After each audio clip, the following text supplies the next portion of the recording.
Welcome to our tutorial on how to access the manager's report for quick service restaurants in Docket.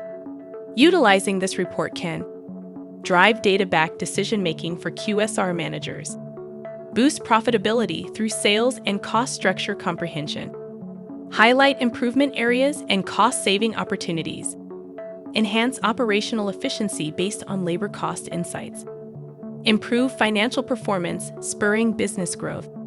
Let's begin. First, log into your Docket account. Next, go to the top navigation menu and select Business Reports from the drop-down menu. Now, in the subsequent menu, choose Management Reports. Within the Management Reports page, find and click on the QSR Manager's Report. Tailor the report to your needs by selecting your preferred time period. To download your report, click on the three-dot menu on the top right and select Export as Excel.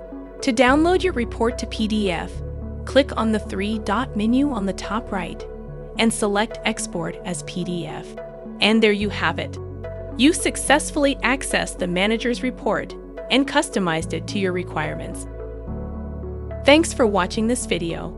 Check out our How to Videos playlist to watch more videos like this.